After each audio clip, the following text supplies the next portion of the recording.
Good evening, believers. How are you doing today? I hope that you're well. This is Love Coach Dasha coming to you today for the Healing Hour Live. Now, if you have never seen me before, never met me before, I am Love Coach Dasha, and I am here to walk you along the healing path after infidelity. You have been cheated on. You have had one of the most traumatic things happen to you in your relationship, but you still want to be with your boo. You still want to work things out. You still believe that the relationship can be saved. You still believe that you all are going to be together in the future. And I am here to say that that is absolutely doable. And it is not only doable, it is a very reasonable thing to want. To be with the person that you love, that is a completely reasonable thing. Don't let people tell you that it's not, all right? So we are here because we're going to figure out some of the things about how to get past this trauma, how to get to a better place. So come on in, join me, everybody that is here on my Facebook. Hello, my Facebook group is Love After Cheating. If you're a woman, if you've had this type of trauma happen to you, come on, join Love After Cheating. There are so many women. There are over 5,000 women in the group right now who have been through the exact same thing you are, and they're staying. So you are not by yourself. This is not an extraordinary thing you were even trying to do. It is just extraordinary because you are actually exercising unconditional love for somebody, and that's not a common thing, but that doesn't mean that it's not the right thing to do. All right. So let me make sure I can see everything, everybody. If you've never been on a live with me before, or you never have before, go to StreamYard.com/Facebook and allow StreamYard to see your name so that I can see your name on my screen. But I got everything going right about now. I got the Facebook going. I got Instagram up. I got it all going pretty good right now. So I should still be able to see, but it'd be helpful if you went ahead and showed me what your name is so I can see everybody's comments all in the same place. All right.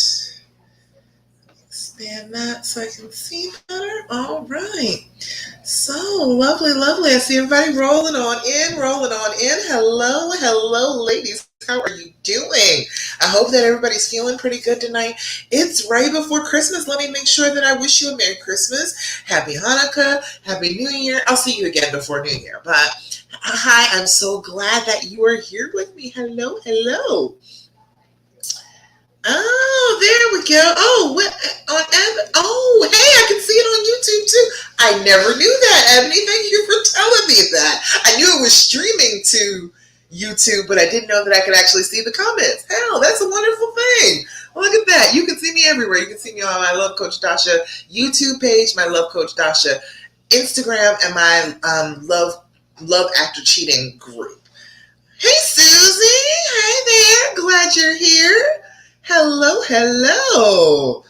Thank you so much. That is helpful.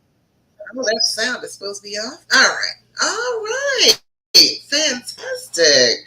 Oh, that works very well. I never even knew I could see people on YouTube. Hey, find out something new every day. All right. Hi, Carrie. Carrie, are you here? I see you commented. Hold on, let me see. Can't see everything at the same time. Somebody's comments. Okay, all right, there we go. Oh, she was asking how do you view it? Right here, girl, right here. We are here. All right, there we go. All right, so we are here. Hey, Leah, how you doing? Leah. All right, I'm thinking it's Leah. All right, come on in. I see everybody join me. Thank goodness that you're here. It is right before Christmas. I know everybody's crazy busy, and I really appreciate you being here. I am glad that you are focusing on your healing, that you are trying to get your questions answered, that you are trying to hear some good news about moving past this trauma, especially at this time of year. December especially is a time where people get super depressed. So if you're having a harder time right now trying to deal with this, if you were doing okay like a month or two ago, but now it's really super hard, it's probably because it's December, it's dark, it's cold outside in the United States right now. I mean, there's like this blanket of icy weather that's about to cover the entire thing in a second. So it is very easy to kind of slip into feeling bad when the weather is so cold and it's so dark outside so early.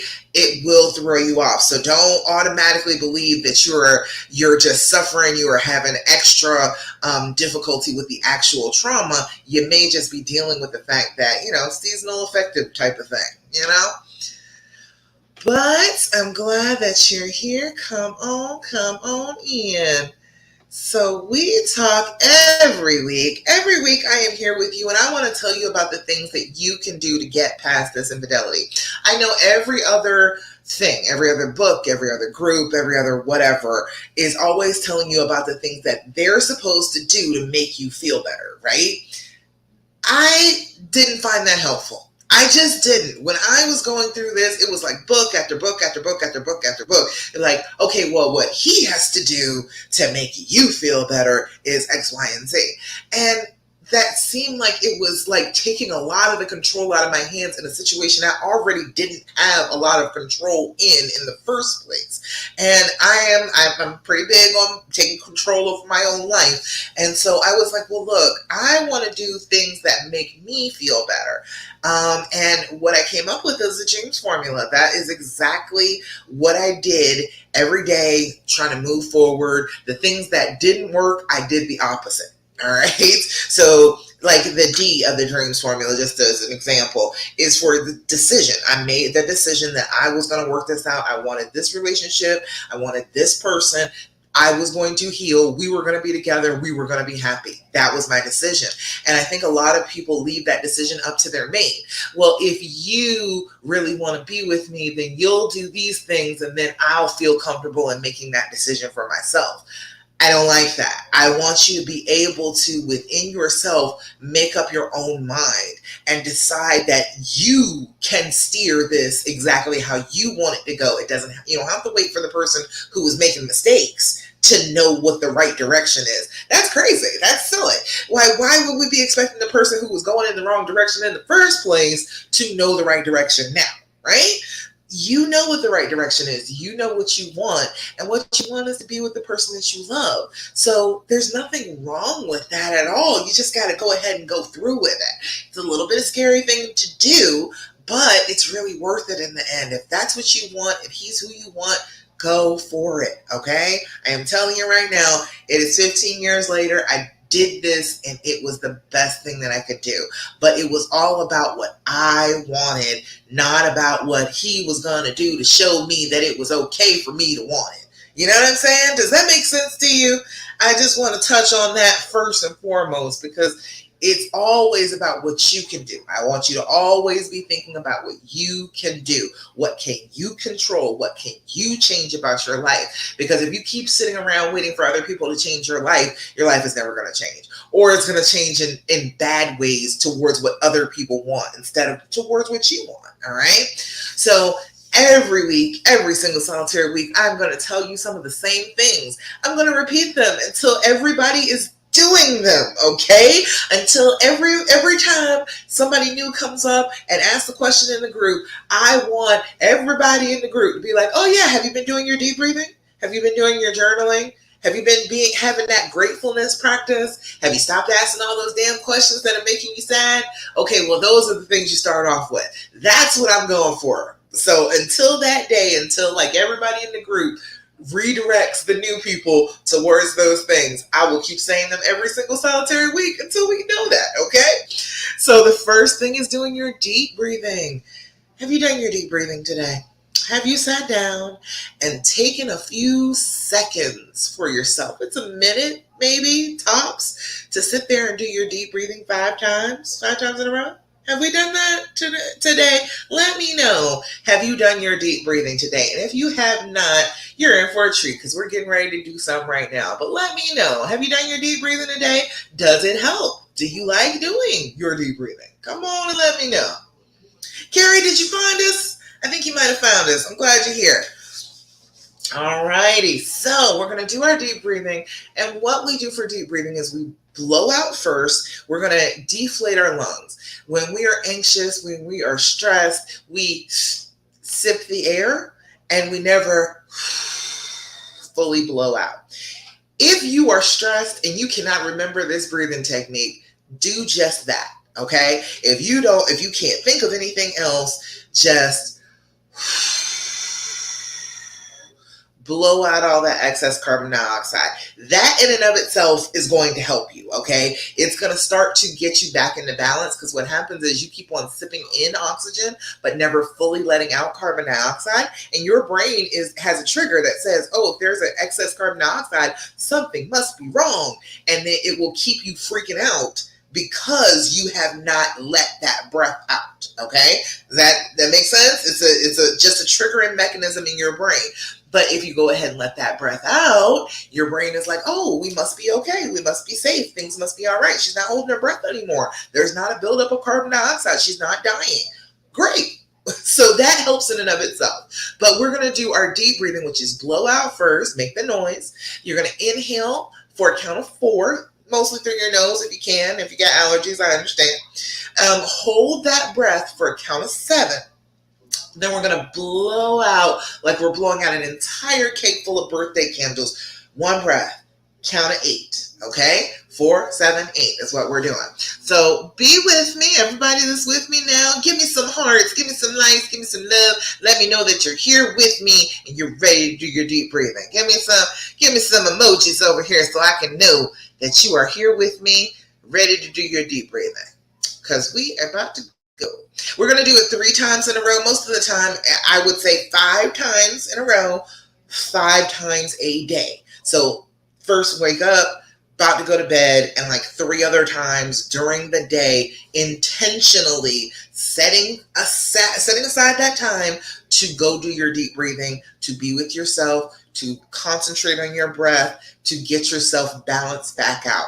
It is very important after a trauma to get your breathing under control. Trauma affects your breathing. It affects your physical body, but the very first thing it's going to affect is your breathing. So if you have gotten your breathing back under control, you're going to feel more in control. All right?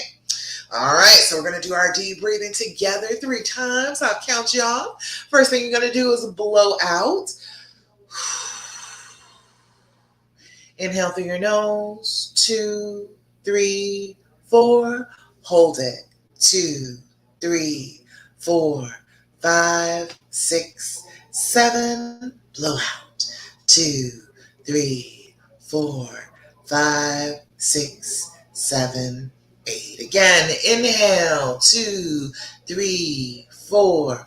Hold it, 2, 3, 4, 5, 6, 7. Blow out, 2, 3, 4, 5, 6, 7, 8. Last time. Inhale, 2, 3, 4. Hold it, 2, 3, 4, 5, 6, 7. Blow out, 2, 3, 4, 5, 6, 7, and 8. Beautiful, lovely. Giovanna, my aunt's name was Giovanna. She just passed this year. But yeah, you gave me some emojis. Were you ready? Were you doing your deep breathing? How you feel when you do the deep breathing? Let me know. Tell me about it. Let me know how it feels when you're doing your deep breathing, because it's supposed to feel good. You're supposed to feel like your brain gets a little bit clearer. You might get sleepy too. If you have been on edge, if you've been anxious for a while, and you start doing that deep breathing, you might get a little sleepy. Your body is like, oh my God, she's finally giving us some oxygen. Oh, I'm gonna pass out, and you gotta fall out. It's a really good exercise to do right before you go to bed, because you are getting your breath together so you don't have that excess buildup of carbon dioxide. When you lay down to go to sleep, it is even. So your body is not fighting, trying to say, oh, I can't breathe, there's something wrong. It'll allow you to rest better. Also, helps first thing in the morning. You've been laying there all night, been still. You know how you wake up in terror, wake up in that awful feeling? It will help with that feeling. You can sit there, do your deep breathing. You're feeding yourself fresh oxygen. You've been stagnant all night. You haven't gotten a good deep breath in, but if you do that first thing in the morning, you're getting that good fresh breath in, and you are getting your brain fed. You're giving your brain what it needs to operate. Hey, Mama Khan, I see you, girl. How you doing over there on Instagram? Glad you're here. Have you been doing your deep breathing? Tell them about it, girl. Got to do your deep breathing. Got to do it. But it's all types of good, okay? Oxygen is good for your body, period. Oxygen and water, right? Those are the two things you could always go back and be like, I'm feeling some kind of way. Let me breathe. Or I'm feeling some kind of way. Let me take a couple of sips of water. If you maintain that, just that change in your day to day. If I'm feeling a little funky, be like, okay, well, hold on, I got my water. Got me a good sip of water. I might come back, take a couple more sips. All right, you will be hydrated. A lot of this anxiety and this trauma makes it so you're not hydrated anymore. And that makes you feel god awful every day too. Okay, so you're in like physical pain. Like if you are hurting like physically, you need to take care of your physical needs too. Okay, don't forget about that. Drink some water, eat some food, fill your stomach up a little bit, get your digestive tract moving again. You gotta feed yourself. You gotta give yourself basics in order for you to feel better. Trying to deal with the actual trauma of the cheating itself without being fed, without having any water in your system, without having any good oxygen perfusing your tissues, you're not going to be able to handle that trauma. How could you? Your body is struggling for every other thing that it needs right then. It is not dealing with this emotional trauma right now. So always remember, do the basics, all right? Second thing, Mama Khan, you said we have good and bad days, but it's still I missed a few sessions. Girl, it's all right. We are here. I'm glad that you're here before the holidays. Get to get a little session in before the holidays because it's a stressful time. It is. And be making sure that you're taking care of yourself. That's going to be all throughout this whole talk. Take care of yourself. I know that you're taking care of everybody else. I know you're taking care of the family and the children and your husband and your wife or whoever it is that you're with. But you've got to take care of you too. Okay? Don't forget. All right. So the next thing is doing your journaling. Have you been doing your journaling? I'm trying to tell you, journaling is some good stuff. I got a bunch of journals. Like once I moved and I like put them all together, I was like, I got journals. Let's see. It doesn't matter. Like that, work hard, dream big. Got one that just says goals. This one is the Be Mindful Journal, a journal of wellness for mind, body, and soul. This one's, let's see, what's one of these things? It says midday mindfulness, middle of the day mindfulness. Check in. How are you feeling? What do you notice around you right now? Remind yourself of your intention. Excellent stuff. So I don't care what you use. It could be any of these. It could be none of these. It could be just a notebook that you got from the grocery store. I don't care. I just want you to be journaling, okay? I need you to sit down with yourself and give yourself that much time. Again, we got the deep breathing. That's 5 times a day. It's maybe 2 minutes to do your deep breathing each time. So you're spending maybe about 10 minutes of your day breathing. All right, 10 minutes out of the 12 hours you're awake. That's not too much, right? That's not asking a lot. And then with your journaling too, I need you to give it about 10 minutes a day. 10 minutes committed to yourself in your own healing a day.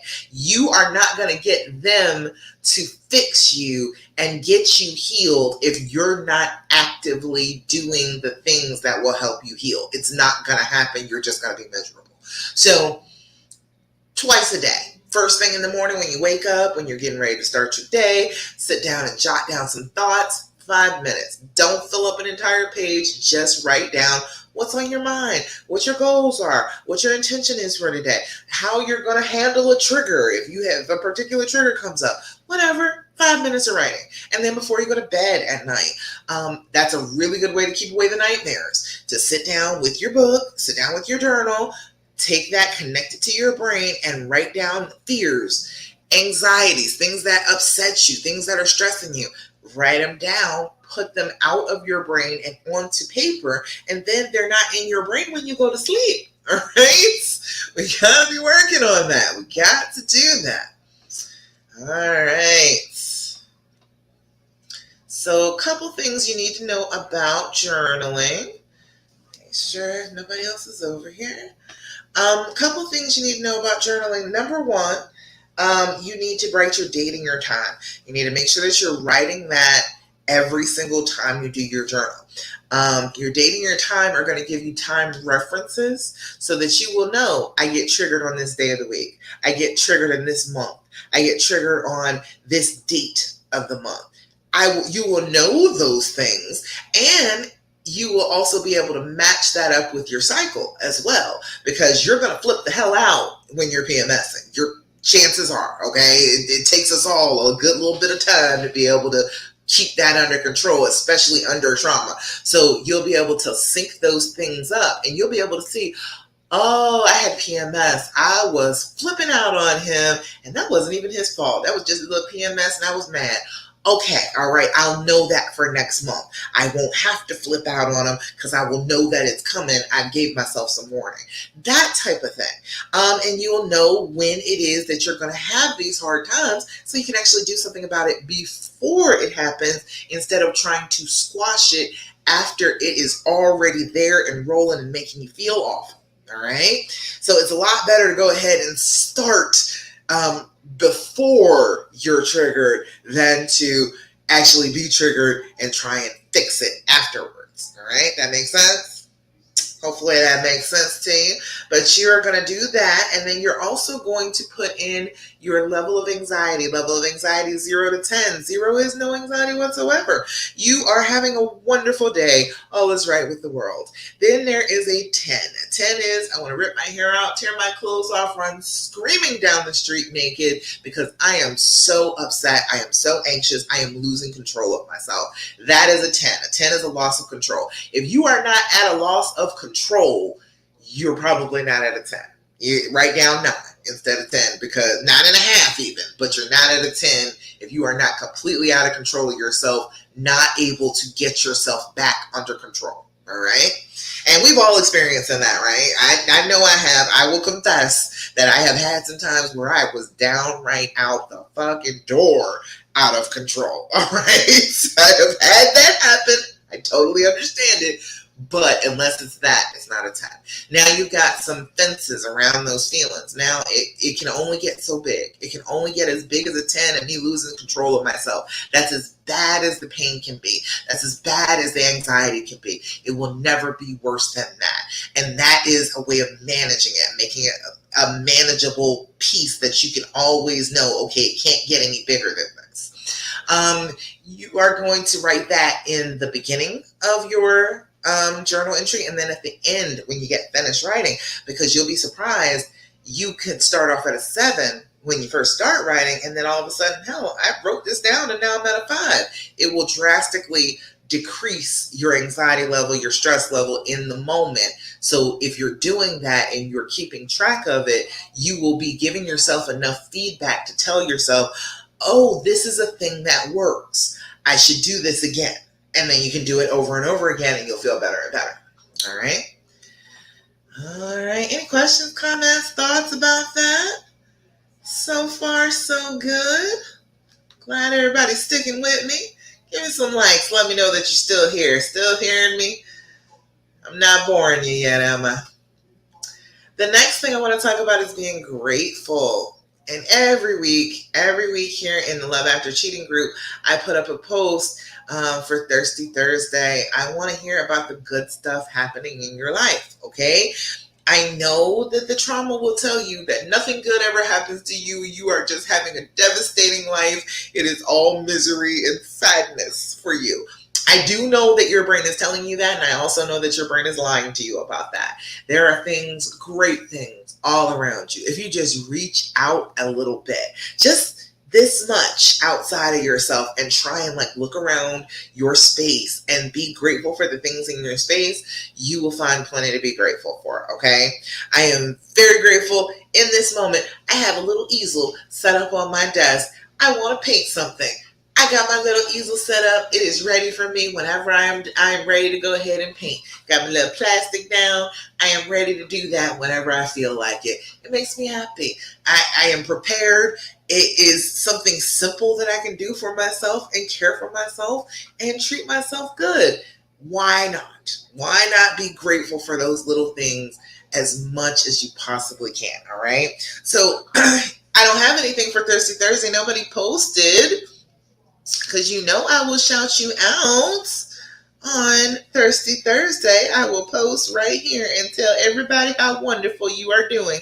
But since you're here with me, tell me something. Tell me one good thing. Tell me something positive that is going on in your world this week. All right, something that worked out, something you thought you're gonna have a really terrible time, and then all of a sudden it was a great time. Post. So give me some comments about that. All right. And then there's the last thing. We'll come back to anybody that's got some good news to share. But the last thing is to stop asking all of those damn questions that are hurting your feelings. All right. It's something that you can do. It's something that you can control. Your brain wants you to ask all these questions because it thinks that if I have all the information, then I will be able to prevent anything like this from ever happening again. Which again, your brain is lying to you, okay? It probably believes that, but it's lying to you. It is not real. You cannot prevent bad things from happening to you. If you are going to live a life with other people, and people that you love and you're opening your heart to, you are going to hurt sometimes. It is guaranteed, absolutely. So sitting there trying to make it never happen again is pointless. You'll just be sitting there all by yourself trying to will yourself never to be hurt. And it will hurt because you're not with other people. All right. So instead of listening to our brains about asking all these terrible questions, what position did you have sex in? Did you love her? Did you think that she was more attractive to me? None of those are helpful questions. I can promise you almost any question that you have to ask is not going to be helpful to your healing. It really isn't. So instead of doing that, ask some different questions. Got the Healing Edition deck. This is on Amazon, the and. THEAND. That's what it is. And this is the Healing Edition, but they have all colors, and that's all different types. I've got the long-term couple one too, and that's a black box. It doesn't matter. Pick up one of these. It's like $30. It's like 199 questions, and it's awesome stuff to just ask each other back and forth. Good, positive questions about your relationship, about the things that you think, about the way that you feel, and not about what he did wrong. Not sitting there rehashing old things that are just going to hurt your feelings anyway. Let's go for better questions. All right. All right. So I'll give you a few of these. Who's that over there? I see somebody posting over in comments. Hey, Lori. Glad that you are here with us, Lori. We got some questions. We're going to do these questions real quick. Oh, Lori, you got to tell them the deep breathing. You got to do the basics. The deep breathing, the journaling, being grateful. You got to be doing those things on a regular basis. Ask Lori. Lori knows about it. All right. All right. So let's give you a couple of these questions. Better questions to ask than the ones that are going through your brain. What do you think I still deeply desire, and why? What do you think I still deeply desire, and why? What do you think I still deeply desire, and why? All right. Lori said, yes, yes, yes. It's good stuff. I'm trying to tell you. The basics. Keep the basics going. This one says, what has time healed for you? And what have you learned from that healing? Wouldn't this be an interesting thing for you to ask of him? Oh, what has time healed for you? And what have you learned from that healing? What has time healed for you? And what have you learned from that healing? It's a good one, right? And one more. Cut the deck. Oh, what does my love feel like? Oh, that's a good one, ain't it? Think about that for you. What does his love feel like for you? What does your boo's love feel like when you're getting it? What do you feel that love feels like? What do you think your love feels like?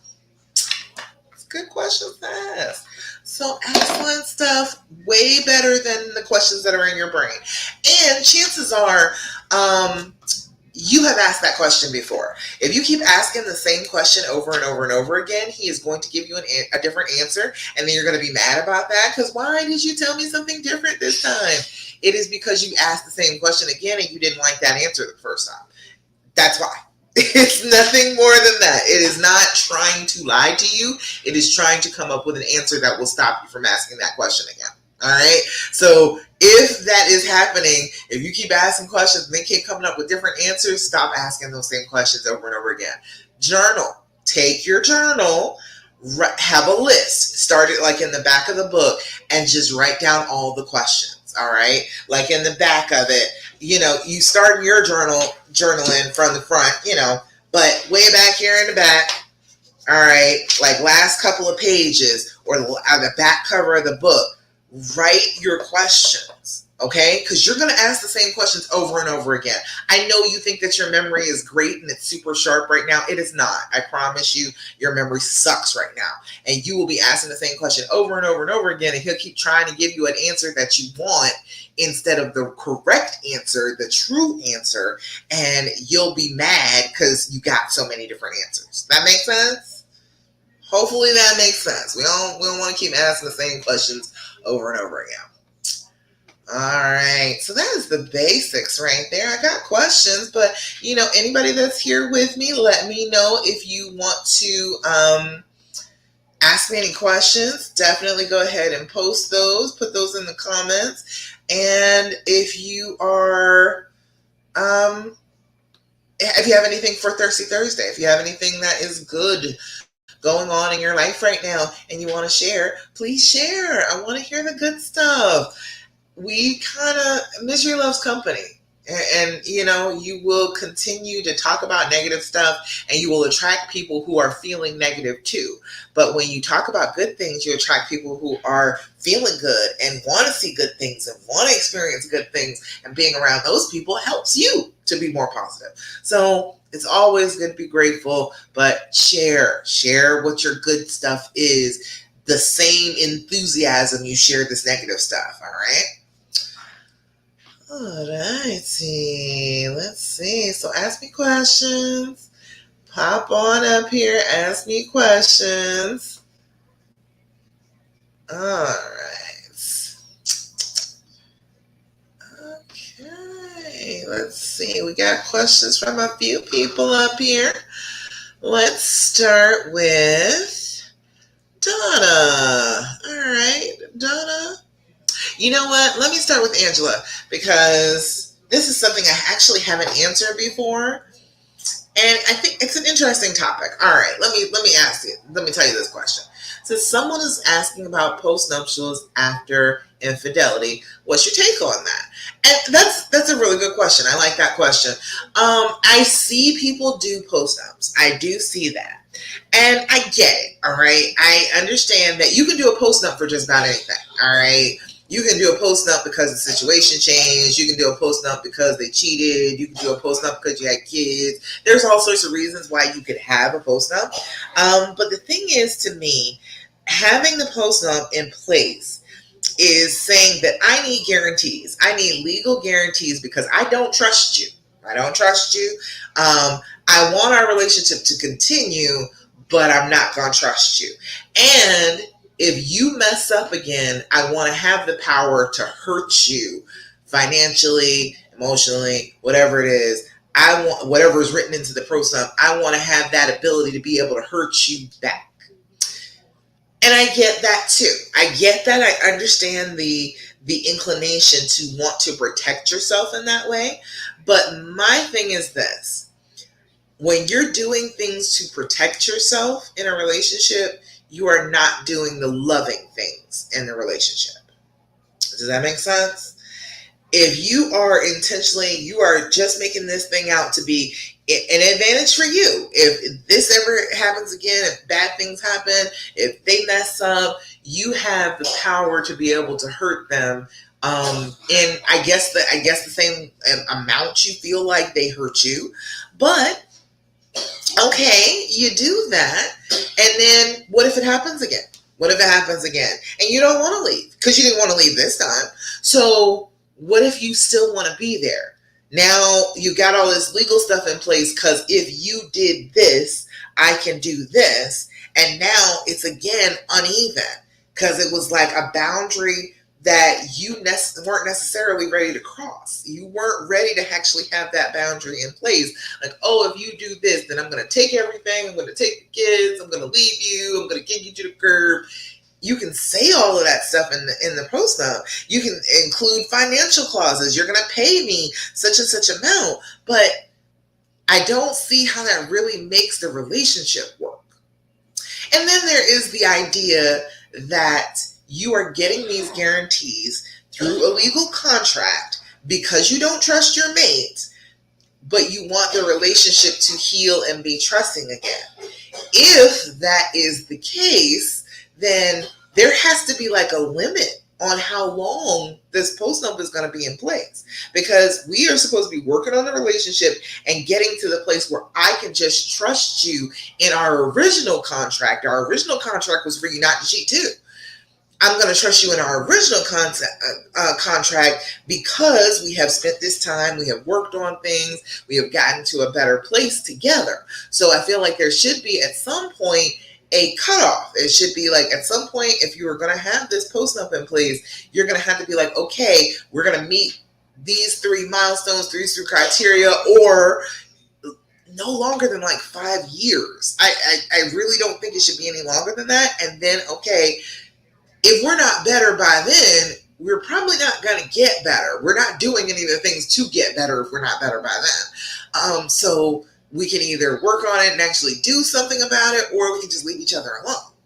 And I feel like if you're going to have the postnup, there has to be some limitations on it. This can't be for the rest of your relationship that the only reason you trust them is because of an outside thing. And then there is also... I'm talking a lot and making it sound like I'm not approving of it, but I just don't think it does what people want it to do. If you have this postnup in place, okay, those are your guarantees that this won't happen again. Okay, but you're still relying on their signature on this contract holding, to say that you are going to feel better, right? That's what you're expecting.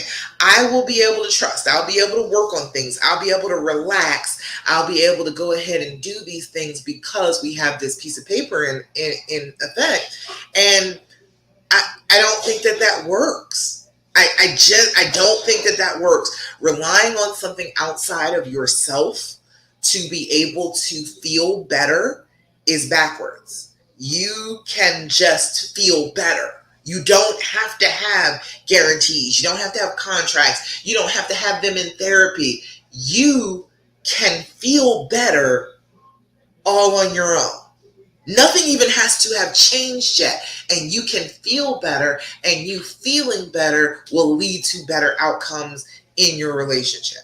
That is what I truly, honestly believe. That's why I started doing this in the first place, because I was getting all the advice from the books talking about what the hell he could do, and instead of like what I could do. I'm the one hurting. I'm the one that's having a hard time here. Show me how to feel better.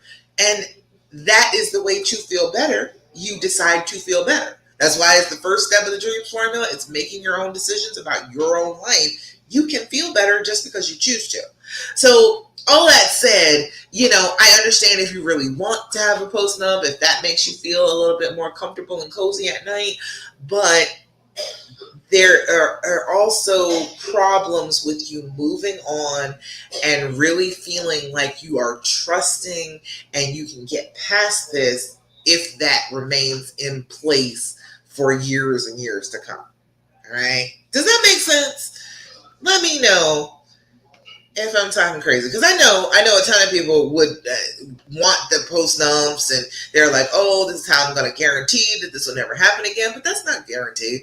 You had a contract together. If you got married, and some of you aren't, but if you were married, you already had a damn contract, and they broke the contract. So, what's to say that they won't break the contract in writing? What's to say that? Nothing. Nothing at all. So yeah, you let me know what you think. Who did post notes? Who did post notes and felt like they were great? And who was like, no, I didn't do that, and I didn't feel a reason to, or you wanted to and you didn't. Let me know. Let me know about that. If you're watching now or watching on the replay, let me know. Hashtag replay. Oh, hey. Oh, is it Dominique or is it Jeremy? Hey, hey, hi y'all. Or is it both of you? You together? That'd be great. Oh, I love this thing. I can see the I can see the YouTube. That is awesome. I'm trying to tell you, technology, boy. Technology has been a wonderful thing this past year. I'm telling you what. Susie said, "How do you get the image out of your head if you walk in on him having sex with someone else?" Oh yeah, Susie. Okay, Dominique. Hey, it's you. Okay, all right. You got both of you up there. Oh, hello. I hope you're enjoying the show so far. Do your deep breathing. All right. Susie said, how do you get that image out of your head if you happen to walk in on them? Oh, boy. Can't we just take our brains out and scrub them? I think that works. Like, doesn't that work? If you just take the whole thing out and scrub it with soap and water? I don't know. It seems like that would be the best thing to do. But a lot of the time, what is happening when you have those replays in your head, it is because you are having anxiety, is because you are living in the trauma. Do your deep breathing. All right, that's the first thing. And journal about it. If you desensitize yourself to it a little bit, because what is happening is it is a horrible image and it makes you uncomfortable. It makes you feel bad, and then you don't want to think it anymore. Instead of that, sit down with your journal, explore that thought, explore that vision, and say, okay, now I have explored it. I have looked it all over. I have seen everything that there is to see about this thought, and this thought is not helpful to me. So I'm going to put it down for now. I'm going to put it off to the side. I don't want to think this thought. You tell your brain, you tell yourself out loud, I don't want to think this thought anymore. I don't want to see this image and have this image play in my brain anymore. I would prefer not to have this. And then you start focusing on something positive. Make a tape with the two of you so that you have that to overlay over that idea of him having sex with somebody else. You have seen the two of you having sex. So that's a much better thought to replace it with, is thinking about the two of you together, feeling good, enjoying one another, getting that intimacy, getting that touch, kissing, doing all the things. You can start to replace that image that was playing over and over again in your head unwillingly. You can tell your brain, no, that's not helpful. I would rather think this instead. All right. It doesn't have to be a picture of you having sex. It doesn't have to be an image of you having sex. But considering it was walking in on them having sex, it's probably better to replace it with an image of sex. Your brain is very elastic. You can make a memory different. We only remember the last time we remembered a thing. That image that you are seeing in your brain is not actually the first image that you saw. It is you remembering the last time that you remembered it. Okay? So if you start trying to purposely remember something over that part of the tape, you can actually edit it and make it so it's like, oh, that part isn't there anymore. All right? It's a tricky thing to do, but you got to be working on it. It's got to be like a consistent thing. Every time that thought pops up, nope, that's not helpful. It is much more helpful for me to think this thought. This is the thought that I am choosing. Brain, get on board with that. This is a much less painful thought. This one feels better. This one feels like, okay, this is what it should be instead of what it wasn't. I'm going to stick with that. Stick with that one instead. So let me know. Susie, does that make sense? It's a practicing thing. It's a constant just paying attention to your thoughts, not allowing them to just run wild. Your thoughts right now are on autopilot. When you go through a trauma, your brain just takes over. But your brain and you are two separate entities. Your conscious being is not the same thing as your brain functioning in your body. So your brain will do stuff that you don't agree with. So we got to be like, oh, wait, brain, hold up. I know you're trying to protect me, but that's not helpful. That hurts me when you do that. I'm not gonna let you keep on doing that over and over again. Here, this is a better thought. And giving that thought to your brain and letting your brain see it and work it over and repeat it a couple of times. And then when it messes up inevitably again, be like, oh, here's a terrible thought. Brain. I know you're trying to protect me. I appreciate it. Thank you so much for that autopilot. But that is a painful thought. I would rather think this thought and introduce the thought again. And it's just a consistent. It's like training a kid. No, you cannot do it your way. You have to do it the way that I'm telling you to do it because that is the best way to keep all of us safe and keep all of us happy. All right. Does that make sense? It's a constant thing with your brain. Your brain is an organ, but it's here to serve you. But sometimes it kind of goes off and does what it wants to do, and you're kind of left sitting there like, this is not what I intended at all. Because your consciousness is different from your brain. All right. I'm glad that makes sense. Okay, good. All right. What else do we have? Anybody wants to give me good news now? I am all for hearing some positive stuff. I want to hear good things. I want to share good things. All right, let's see. Now back to Donna. Donna asked, my issue is my husband is trying to reconnect with me after a long relationship with the AP. He says his feelings are in hibernation and they will come back. I'm assuming his feelings for you are in hibernation. Okay. He says that he loves me and wants to be with me. I'm not sure if I'm wasting my time. I only postponing the date when he says nope, still not feeling it, and wants to move on. If that's what you're worried about, you're already living there. He has already done that. So there's no need for you to be concerned about that happening again because that's where you're already at. Right now, it's just a matter of what you want. You are making it be about if he says he wants this relationship. I don't want you thinking like that. I want this to be about whether you want this relationship, whether you're willing to work through this, whether you're willing to open up yourself to him and open up your heart to him again. That is the thing that's going to count. Him deciding later on, oh, I don't really want this, that doesn't have anything to do with you making your own decision. Again, a theme through this whole TED Talk. I want you to be doing the things that you want to do, not doing things because he wants them, because it would be a good idea because he said it's a good idea. No, if it's a good idea to you, that's what you need to be running with. So I am fully for you. Now, if you love him, you still want to be with him, I say give it a shot. I say go ahead and go for it. I say open up, and all right, he's got to kick old girl to the curb. She can't be anywhere around, but I say go for it. If you're asking me whether you should or you shouldn't, I'm always going to tell you that you should. I am all types of about love, and if this is still the person that you love, this is a big love. If he loved and he was on living with her, but you still love him enough that you are willing to fix this and work this out with him, that's some big love. And you shouldn't be stopped from getting that. If you want that in your life, I am fully for you. Text me, let me know. I will give you some advice on how to work things out with each other. But I say go for it. I say don't be afraid. Don't be anxious about, well, if I'm wasting my time. If you're wasting your whole time on this planet is to connect with other people, to do things, to enjoy this life. That's what your whole point is. So that's still not wasting your time, even if it doesn't work out. You're still not wasting your time because you're with the person you wanted to be with. You're doing what you wanted to do. So if that is the case, go for it. That's always how I feel about it. If it's the person that you love and it's the person you want to be with, treat them like that. All right? Does that make sense?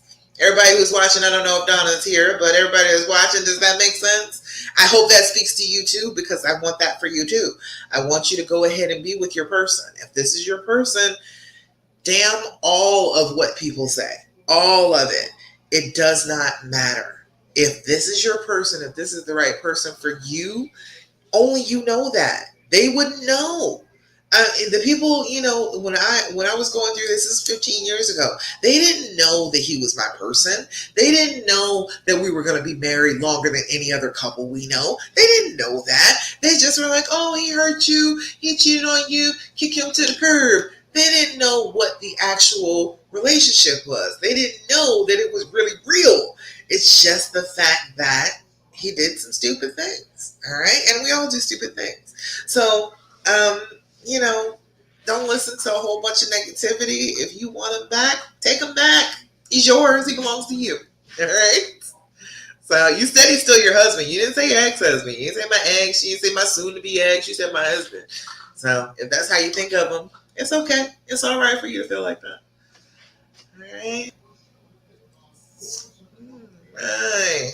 Let's see. No comments over here. Y'all let me know if you think I'm giving terrible advice. If you think I sound like a crazy woman in here, let me know. Because I don't mind arguing about it. I don't. I've been nailing this down for years. I worked on it myself. 15 years I've been at it. And then for the last, the last almost 5 years, I guess, steadily just working on this, on helping women to get past this trauma. I know how to do it. I believe you can do it. I don't feel like you should be limited at all, feeling like, oh, well, maybe it won't work. No, don't worry about that. Don't worry about that. You just choose. Make up your mind what you want to have happen, and it can happen. All right? You just follow your own path. Let's see. One more up here. Get your water. Sip your water. Have you drank any water today? You probably dehydrated now. Go ahead and get yourself some water. Tessa says, okay. From a past experience, I know he deletes his messages. Okay, all right. Recently, I discovered he joined a dating group on Facebook, and he is looking at certain types of videos on Facebook as well, among other things. He says someone picked up his phone at work when he left it on the table and used it. Okay. Yeah, Tessa, we know that's not true. All right. It is his phone. He was definitely using it. He was definitely doing all that. However, he's not the only one in the wrong, because why are you on his phone? Yeah, put his phone down. All right. It's not yours. It's not yours. And I know that you feel like because he betrayed you that you have the right to just look through all this stuff. But that's not really a good, solid foundation to have a relationship on. So put his phone down. All right. Now, he works every Sunday on our twin island.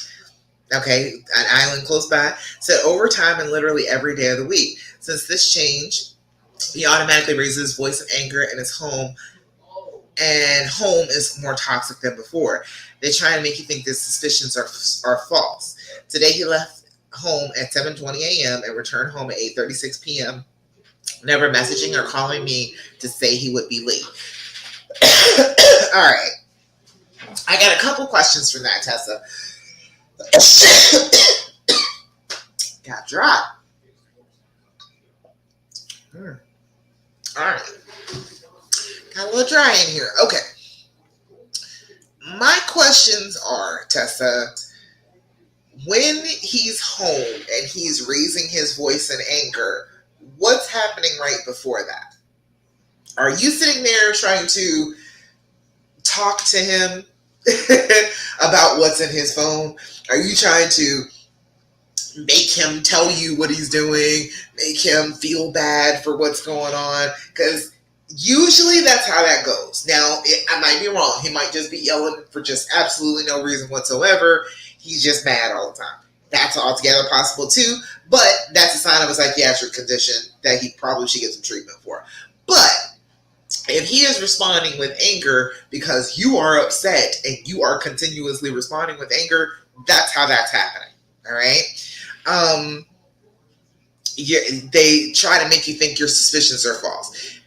That to me is saying that you keep presenting him with suspicions.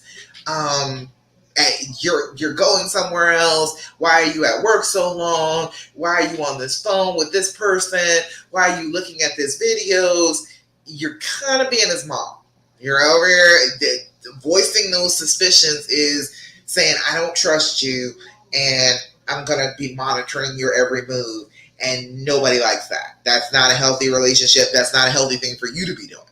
So him leaving at 7:20 and then coming back at 8:36, if you're saying that he's working overtime, that is not actually out of the ordinary, is it? That's a little over 12 hours he would be gone. He would be at work for 12 hours. Now, okay, if he left out and he got to work about 7:30, I don't know how far he lives, and then, okay, 7 a.m. to 7 p.m., okay, and then, all right, putz around for a little while after work, take your time, go get a burger. Okay, 8:36 is not an out of the way thing. So is it that he is working or you don't believe he's working? And if you just don't believe he's working, you can check that by how much is he bringing home. If his check doesn't match, then okay, you know he's not working. But if the check matches, then he is working, and that amount of time was not out of the ordinary. He might not be calling you during that time because you're upset with him. You want to talk about your suspicions. You want to talk about things that do not have to do with your day-to-day life. And so he's at work trying to work and focus on that. And you want to call and talk to him about negative stuff at work. So there's a couple of things there. I think that and this is a story that has been told to me before. I'm going off of the many, many, many, many times that I have heard this particular story from other women. And a lot of the time, those types of things are what are going on. He's actually at work, but he doesn't want to talk to you at work because you're miserable and trying to make him miserable at work when he's already got overtime. He's already doing 12 hours a day. Getting mad. Yeah, he's getting mad because he worked all day and you coming home and you're coming to him and telling him about things that you're upset with him about. Going through his phone is not healthy. You wouldn't like that. That is one of those things that women are told as a red flag. If a man is going through our phone, going through our stuff, that's a red flag. We're supposed to kick them to the curb because why are you going through my phone? That's not yours. It doesn't belong to you. Why do you feel like you can go through my things? But for some reason, when women do it, it seems to be like, oh, well, yeah, you have every right. No, you don't. Okay? You are overstepping your boundaries at that point. So I get all of what you're saying. I'm not disagreeing that him deleting the message looks funny. I'm not disagreeing that him being on Facebook dating is a stupid thing to do. I'm not disagreeing with any of that. However, the only thing that you can work on in this situation is your own self. Again, coming back to the theme. You can only deal with yourself. You can only change you. You can only do that. But the great part about that is you have power over that. And as soon as you start changing what you're doing, he's going to be doing the same thing. He's going to be changing too. So I think maybe you need a 180 a little bit. It's in the group. It's posted inside of the Love After Cheating group where you posted this. It is up at the top in the pin section. Angela put it up there. I would say 180. I would say do that. And that is not being mean. It's not just ignoring him. It's not ghosting him. What it is taking that attention that you are showering on him. You're showering him with attention. Even though it's negative attention, you're still giving him a whole ton of attention. And so he's like, oh, well, I got her no matter what. She's giving me all this attention. So you take some of that attention away, put it on yourself, put it on doing things that you enjoy doing, not calling him on a regular basis, not checking up on him, not going through his stuff, just living your life and being happy. you will start turning his attention back to you. All right. The 180 works really well. It really does. It doesn't work on every situation, but when they're being jerks and they're trying to date and do all that. Videos, I understand that feeling some kind of way about videos, but I just don't consider that to be a wrong thing. I feel like grown-ups are able to watch porn if they want to, and you have to be responsible for what you're putting into your own brain. I don't feel like we should be mad at somebody because they watch some videos that we wouldn't want to watch. So that part in and of itself, he has every right to watch what he wants to watch. But no, he shouldn't be on dating groups. He shouldn't be deleting the messages. It just looks suspect. Even if he's not doing anything, he could be still erasing them and still looking suspect. But definitely not. No, we know nobody picked up his phone and started watching those videos and created a dating profile on Facebook on his phone. We know that that's not true. So don't stress yourself out over that. Don't try and stress about making him change anything. You work on what you need to work on. The 180 is excellent for that. You're going to stop asking those questions. You're going to focus on yourself. You're going to be a person who is wonderful to be around. When you are around him, you're going to be open and loving and fun-loving and having a good time. And then when you're not around him, you're going to act like, oh, well, he doesn't even exist, okay? You're not going to be calling. You're not going to be texting. You're going to be waiting for him to reach out. It is a good set of things to do. Go check that out in the group, all right? And anybody else who's going through a situation like that, they're on dating sites, they're doing stupid stuff, yeah, do that. Let's see, Leah said, I can't get over cyber relationships. I read the text, saw videos, photos, the digs at me and our kids. I thought everything was good. Oh, honey, Leah, don't listen to that. You're listening to game. That's what that was. You were reading game. Okay? The game is, oh, my wife treated me so bad that I need you to have sex with me, suck my dick so that I can feel better. That's what it is. And then the women that he's talking to want to hear that. It didn't have anything to do with you. Don't believe any of that crap. Don't believe, oh, everything was so terrible between the two of us. No, that's not true. It was never true. It's game. It's all the texting, the manipulation, the, oh, well, aren't I so sad and I'm in such a sad marriage and you should help me. That's all that is. All right? Don't get all into that. And all of that was fantasy. It's just a cyber relationship. It has all been fantasy. Every single solitary bit of it. Even the photos and the videos. It's all fantasy stuff. It's all set up and looking like, oh, well, this is our real life. And it's really not. He was just trying to play out a fantasy with her. Don't feel like those things that he said about you and the kids were how he really feels. It's just what is expected of him. If he was going to do this, if he was going to try and manipulate some woman into having sex with a married man, then yeah, he's got to say all that. They all say it. Every single one of them. They have wonderful relationships. They all say it. All right? That makes sense, Leah? Don't you get all worked up about that. That is not at all true. Let's see, Vanessa said, oh wait, I can't see. I caught him cheating on me for a year through Snapchat.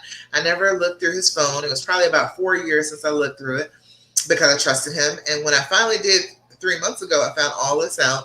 Now all I think about is him still cheating on me when he's on his phone.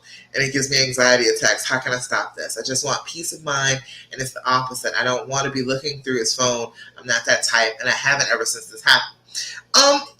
Exactly. So don't look through it. That's always the first thing. Resisting that urge. When you're anxious, you want to check. You want to go look. You want to see. And that's not helpful either. All right, because that produces anxiety too. You know it's the wrong thing to do, and so while you're sitting there with the phone in your hand, you're feeling your heart's racing, you're feeling bad about it because you know it's the wrong thing to do. So definitely not looking through it. Anxiety attacks when he's just on his phone. So he's been on his phone. You're like, okay, it was 4 years since you looked. But it was only a year that this was going on Snapchat. So, like, most of the time that he has been on the phone, it has not been this. This is your brain overreacting. Your brain is going into automatic pilot mode. It's saying, oh, you should be anxious just because he has a phone. He has access to people in the world. He always had that. Okay, we all have that now. We have phones that give us access to the entire world, and sometimes we do the wrong things with them. That does not mean that you have to have an anxiety attack every single time. So, a little bit of desensitization will probably work. Have him be on the phone in front of you and be like, okay, just call somebody. All right. And to sit there and just be okay with the fact that he's on the phone, that he's looking at the phone, that he's talking to somebody else, just being around him while that is happening, showing yourself, see, he's just talking on the phone. That's a totally normal thing to have happen. That doesn't mean cheating. Cheating is not the same thing as talking on the phone. Cheating is not the same thing as looking at games and texting with people on your phone. It is not the same thing. It is just a phone. It's okay. So just be telling your brain that it's all right. You're perfectly safe. Nothing bad is happening to you. And sit down with him and just have him make a few calls in front of you. Have him make calls. Have his phone go off. A lot of the time, it's the dinging, the what is it? The chimes and stuff going off. The the notifications. There you go. Going off that set off that anxiety inside you. And then as far as like dealing with the anxiety in long term, first of all, do your deep breathing. Have you been doing your deep breathing? I'm trying to tell you right now, Vanessa, start with that. Okay, do your deep breathing five times a day. That starts to bring that anxiety level down to a manageable level. Now you can get a grip on it instead of it being way above you and being bigger than you. All right. Do your deep breathing five times a day. Do your journaling. Sit down and talk to yourself about what is going on. But just every single solitary day, you need to be focusing on, he's not cheating on me. I see him. He's just having a phone. He's just having a phone. He's just talking to people. You will feel in your body that you are starting to have an anxiety attack. Tell me about it. When you have that anxiety attack, where do you first feel it in your body? Where is it inside you? Because it starts someplace. Everybody feels like, they get overwhelmed and all the feelings come at once. But when you start to get anxious and when you start to get triggered, you start to feel it somewhere in your body before you consciously recognize that you are triggered. Okay, it happens so fast. Your brain is on autopilot. It sends out the signal that something is wrong. Even before your conscious brain can catch on to that signal, your body is like, oh, something's wrong. Let me get in fight or flight mode, and it's ready. So for a lot of people, it's their chest. I'm one of those people. It is more stomach, more a drop in my stomach. I'll feel that. Some people it's their heart racing. Some people it is feeling like you can't get your breath. You need to examine what you're feeling when you first have that anxiety, and then try to start scanning your body on a regular basis for that feeling. If you got to start off every 20 minutes, do so. Okay, even if that's what you got to do, you start off just scanning over your body. Do I feel that feeling anywhere inside me now? Am I feeling it in my chest? Am I feeling it in my stomach? Am I feeling it in my clenched jaw? Is that feeling there? And then, okay, we need to work on unraveling that feeling. Because if you send messages to your stomach, say, okay, I know you're all clenched up. I know that the digestion is not working and it feels like there's a rock in the pit of my stomach, but I am not in danger. I am safe. I am okay. You can relax. And you literally just take a moment and try and picture those muscles that have clenched and tensed up. Imagine them letting go. Imagine them smoothing out. Imagine that tension that you had in your stomach is being released, okay? In your chest. Hey, it clenched. It feels like your heart is about to come out of your chest. Okay, wait a minute. I am safe. There's nothing happening to me right now. This is just a little bit of panic. I am okay. Deep breaths, deep full breaths. relax that part. Relax it. As you're deep breathing in, that oxygen is just melting that tension away. All right. You got to be working on wherever it is in your body that you feel it first. If you can catch it when it first does that, you're ahead of the panic attack. Okay. So then if you know ahead of time, like, oh, hey, I feel that little twinge. Might be a little panic attack coming on. Let me do my deep breathing. Let me do some journaling. Let me go do some exercise, run off a little adrenaline. Let me go cook something and eat something, eat some food, drink some water, take care of myself. If you do that as soon as you start to feel the feeling, then the feeling is more manageable. You can get it down to just a little bit of discomfort and not getting ready to be a full-fledged panic attack. Does that make sense? I spent a ton of time on panic attacks when I was young. I had them all the damn time. I, it was so bad, I thought something was wrong with my heart.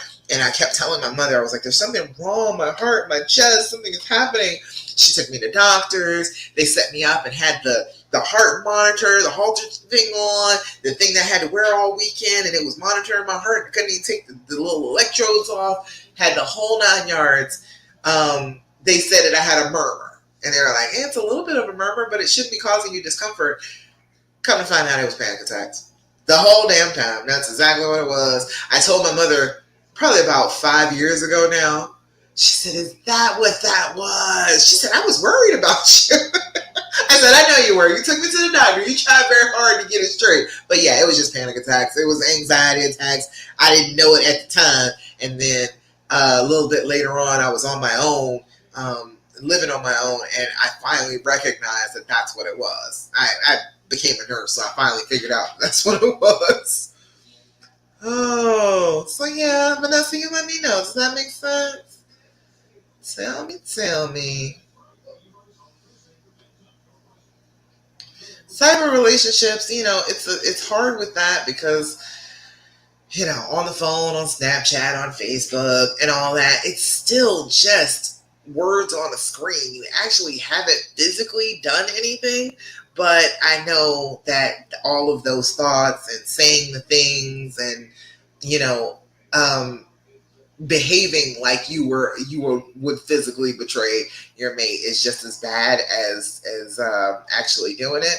But it's very interesting how that has changed. When people got access to the whole world, like all of that cyber stuff just was automatically a part of it. And we will use any technology for sex. Yes, we will. As human beings, whatever technology you give us, chances are we're going to use it to be able to try and have sex with somebody. So, it's part of who we are as people. But we can do better. We can do better than just living with our animal instincts and running off and cheating and doing things that we shouldn't be doing. We can do better than that. And so that's what the whole point of this is to expect that your honey is going to do better. They're going to be better the next time. So we're not going to look at them and say, oh, I can just never trust you and I just need guarantees that I can trust you. That's not really going to do anything for you. It has to come from inside you. You have to decide that you are willing to let this go. You are willing to move past it. You are willing to not keep hurting about this. Nobody can make you stop hurting. Nobody can make you. That is something that you absolutely have to make up your mind to do and then follow through and do. That's the only way you're ever going to stop hurting. And I want you to stop hurting. I don't want you to keep hurting over this. This is crazy that you keep on hurting over this, okay? It is one of those things that does happen all the time. Like I said, I hear these stories every day, all day. Almost the same story every day. I hear the same story at least once a day. So don't feel like, oh, well, this is something so out of the ordinary that has happened to me. It's so strange, and I'm just deserving of such terrible things to happen and befall me.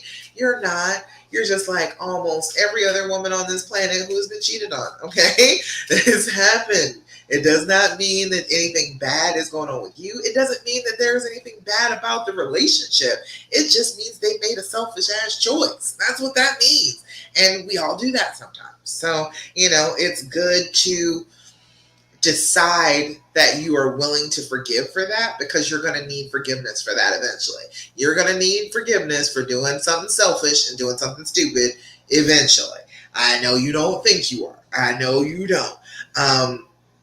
With my husband, oh, what was it? It was the fact that I was doing the bills and I had gotten behind on a bill, and I was just terrified, and I didn't want to tell him, and we were like this close to getting some stuff cut off, and I had messed up the bills. I had messed up something like royally. For I don't even know how I did it, but I did something stupid and it caused us problems, and he had to help me fix it. And he's got to forgive me for that because I forgave him for this. So there's always going to be a time where something bad happens, where you do something wrong, where they do something wrong. It's not about that at all. It's about what you do to fix it, what you do to get past it, what you do to heal.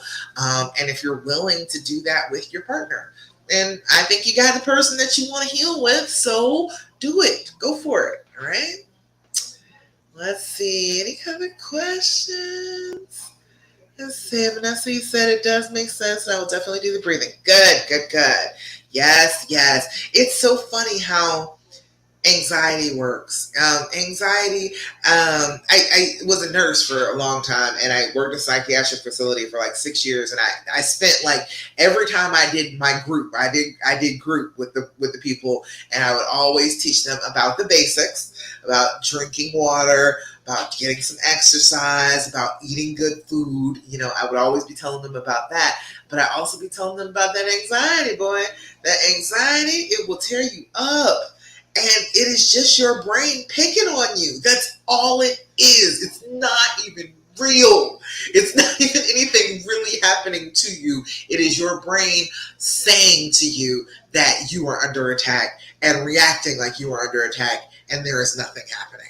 And it sucks because, when you have anxiety, I saw so many people like in the hospital, and that's what they were having. That was what was wrong with them.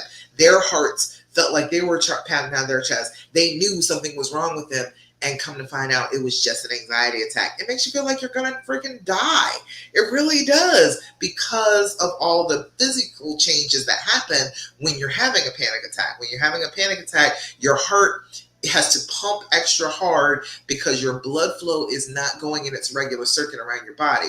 What it's doing is going to your arms and going to your legs, because this is a fight or flight response. So if you got that blood flow going to your arms, okay, I can fight something off. I can wrestle with this bear.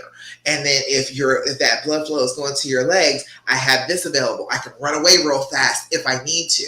So in that process, your body is trying to push this large volume of blood off its regular circuit all the way around your body into those large muscle groups. And that's a lot. It's a lot of strain on your heart. It's extra strain on your lungs because, okay, these are big muscles. They need oxygen. Okay, we got to fill up that blood with oxygen in your lungs and pump it on out there to your arms and your legs. So it's all happening just because of that. It is all a physical feeling that has to do with the way that your heart is beating. That's it. That is all that is happening when you're having a panic attack. At the absolute worst, the worst thing that could possibly happen to you having a panic attack is you pass out. You hyperventilate so hard that you get too much oxygen and you fall out. That is the worst thing that will happen. And then your breathing will go back to normal because your body's like, oh, she's out now. Let's go ahead and breathe normally. It's okay now. So all of that is part of that anxiety response. It is a very, very simple thing, but it feels like freaking dying. And it's not. But if you know what it is, it's like, okay, my heart is pounding. Okay, my heart is trying to pump my blood to my arms and my legs. That's all that's happening. Why my stomach hurts? Because there is not blood going to your digestive tract. We're not doing that right now. We're doing arms and legs. So that's why your stomach hurts. That's why you feel like you got to throw up. Why your mouth gets all dry too. Because the salivary glands, they're not working because blood flow is not going there. We're not worried about that. Your thinking gets fuzzy. Your vision can narrow down and get dark. All of that stuff is happening because this massive amount of blood is being shifted around in your body to a different place, being snatched out of your head, being snatched out of your core, and going to your extremities, to your arms and your legs. So that's the only reason it feels like that. I know it feels like it's real. I know that it feels terrifying, but it is not real danger. Okay? Just so you know, letting you know so you know that ahead of time. For the next time, that's all it is. You feel like you're in danger. You're like, I am not in danger. I am safe. Brain, I am all right. Everything is okay. All right. I think that's about it. All the questions that I see. If you're here on the replay, go ahead and hit hashtag replay. Post your Thirsty Thursday goodness. Post any questions, and I'll answer any questions that come on the replay too. All right. So that's about it. That's about it for us. I hope that you're going to have an excellent Christmas if you celebrate Christmas. I hope you're having a wonderful Hanukkah if you are celebrating Hanukkah. I hope that you have an excellent Kwanzaa if that is what you're celebrating. I don't care what it is. I just want you to celebrate, okay? So see your family. Take good care of yourself. Drink lots of water. Do not go. Let me say this right before we leave. Do not go to the holiday party, drink all evening, and then start running your mouth. Okay? I need you to hold tight on this. If you cannot hold your mouth after you have had a drink, you don't need to drink. Okay? It's a good way to ruin Christmas. Don't do it. Okay? If you feel like, oh, my lips are going to get a little loose, I know for certain red wine, blushes, all of that. Gonna open my mouth right on up. I can take tequila shots and I'll be fine. But that doggone blush, I will say some things that will cause problems in the family. Yes, I will. So you gotta know your limitations. Do not go drink what is going to cause you to have a problem and then start talking. Okay? You're gonna ruin the holiday. Don't do it. All right? And then you're going to be thinking about that next year. Remember how terrible it was? And remember how everybody was looking at me when I said that awful thing that I said because I was a little bit tipsy? Yeah, no, you don't want that memory, all right? Jerome, hi, how you doing? I don't think I've never seen you before. Hello, how you doing? Glad to see you over there on Instagram. All right, so this is the last thing that I'm going to do. I'm going to give you a little bit of an affirmation. You know, I always tell you affirmations, whatever you tell yourself is an affirmation, whether it is good or it's bad, okay? Just because we have been working on positive affirmations doesn't mean that if you say something negative to yourself, it is not absorbed, okay? Your brain will believe what you tell it to believe. Okay, so we got to make sure that we are affirming the good things, the positive things about ourselves and about the people around us so that our brains will absorb that instead of all the negative. Okay, so here is my affirmation card for the day. Today, I am in charge. Today, I'm in control of how I feel. Nobody can make me feel any other way than happy. Damn, isn't that what I was talking about? The theme. That was amazing. Everything that I've been talking about today is just focusing on how you feel and not allowing other people to manipulate your feelings and try and tell you.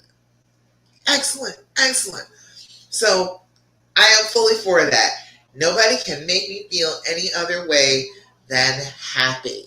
If you go ahead and take that out into your day, into your weekend, you're going to feel pretty good. Today I'm in charge. Today I am in control of how I feel. Nobody can make me feel any other way than happy. Jerome says he likes this big woman. He should. I am awesome. Today I'm in charge. Today I am in control of how I feel. Nobody can make me feel anything other than happy. All right? I want you to remember that going forward. Don't leave your feelings up to other people. You are in control of them. You have the control. So that's about it. Merry Christmas to you. Happy holidays. I will see you back here again next week, 8 p.m. Eastern Standard Time for the Healing Hour Live. Oracle Bay, I'm getting ready to go, but thanks for coming and stopping in on Instagram. Hello, hello, and goodbye. Next week, 8 p.m. Eastern Standard time, same place on Love After Cheating in my Love Coach Dasha Instagram, on my Love Coach Dasha YouTube, now that I found out that we can see that. Merry Christmas to you all. Merry Christmas to you all. Vanessa, Susie, Merry Christmas to you. And in the meantime, do not do what the fear tells you to do. No matter what it is, ignore it. It's lying to you. It's about to leap you off a cliff. Okay?